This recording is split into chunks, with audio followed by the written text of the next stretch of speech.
İlin günün bu vaxtında Melania Trump Ağ Evdə qəribə bir açıqlama verdi. Melania mənim heç bir vaxt ilgimi çəkməyibdi. Çünki ilgimi çəkəsi bir işi də yoxdur. Amma bu açıqlama qəribə gəldi. Çünki əri burada Hörmüz körfəsində böyük bir həngamə ilə qarşılaşıb, quyruğunu qısıb qaçmağa hazırlaşan arada, belə bir çox ağır bir dövrdə bu da çıxdı, ərinin unutturmağa çalışdığı, həmişə jurnalistlər sual verəndə özündən çıxan Epstein işini açıb tökdü və hətta konqresdə onun qurbanlarını dindirməsi tələb etdi. Onu bu işlə bağlayanları $1 milyard təzminatla hədələdi və həmişə olduğu kimi belə insanların belə axmaq açıqlamaları, axmaq hərəkətləri də əks nəticə verir. Mən düşündüm ki, yəqin ki, əri də ağır vəziyyətdədir. Yəni gəminin çökmə təhlükəsini görüb özünü sığortalamaq istəyir, yaxud da nə isə qabaqlamaq istəyir.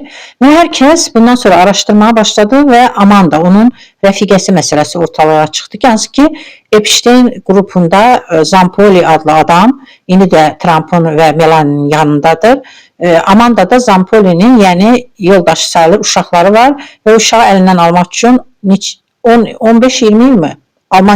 Amerikada yaşayan qadını Braziliyaya deportasiya ediblər və çox pis gündə o da oradan hədəliyibdir və hətta deyib ki, mən sizin sisteminizi dağıdacağım, Melania'ya ad çəkməsə də hədəliyib.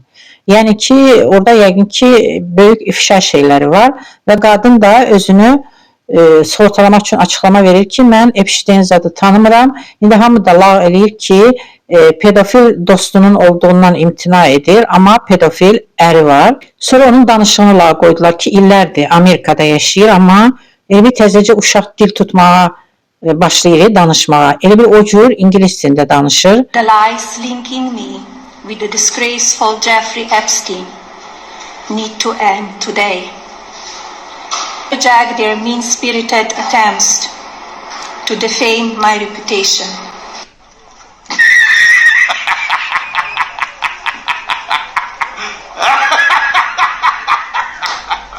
Danışığını lağ elədilər. Hər bir cümləsini araşdırıb dedilər. Heç kəs də qorxmadı. Çünki Amerika Azərbaycan deyil. Hətta dedilər ki, Trump arası dəyən dostu Tucker Carlson və ətrafını, hansı ki, onlar Trump tərəfdarları olublar, amma indi Trump'ı tənqid edirlər axmaq hərəkətlərinə görə. O da onların IQ-unu lağa qoyub, deyir öz arvadının IQ-unu hesablasa olardı. Yəni, arvadı bu nədir? Özü də kiminsə yazdığını deyir, oxuyub, sonra da arxasını çevirib gedibdir. Mətbuat konferansına yığılışan heç bir jurnalistlər qışqıra qalıblar, suallarına cavab verməyib. Burada mənim birinci leydimiz yadıma düşdü. Onların oxşar paralelləri çoxdur. Üstəgəl bizim birinci leydimiz vitse-prezidentdir. O da kağızdan oxuyur. Görürsən, onun reytingi keçirilsə neçə faiz toplayar və hələ üstəlik vitse-prezidentdir. Melania heç olmasa vəzifə zad tutmur. Öz işini orada yaradır. Yəqin milyardları əldən çıxar deyə qorxur. Bizim birinci leydimiz də IQ səviyyəsini yüksəkdirsə göstərmək üçün qoy o da mətbuat konferansı keçirsin və jurnalistlərin suallarına cavab versin. Yoxsa biz hardan bilək vitse-prezidentdir və ər-arvadın nə etdiyini sadəcə lent kəsmək üçünmü, yaxud haranısa açmaq üçünmü bu ölkə daxilində vəzifələrimi bunu anlamıram. Belə bir məsəl var.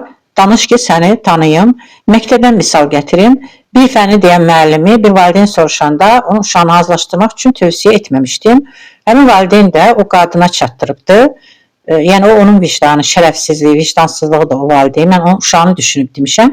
Mən öz vicdanım, şərəfimlə rahatam. O müəllimədən də qorxub eləmirəm. O mənim qabamı kəsib deyəndə ki, nəyə görə mənim məsləhət görməyib, siz hardan bilirsiniz mənim səviyyəmi? Mən dedim ki, mənim sinif rəhbəri olduğum sinifdə dərs deyirsiniz. Amma dərs demirsiniz. Çünki heç bir şey öyrətmirsiniz. Mən müəllimlərin uşaqlardan soruşuram. Kim düzünü deyər?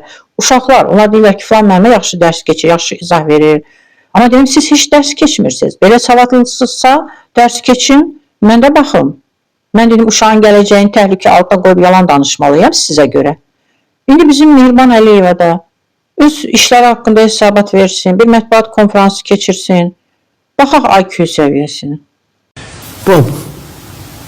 Then another one. Boom.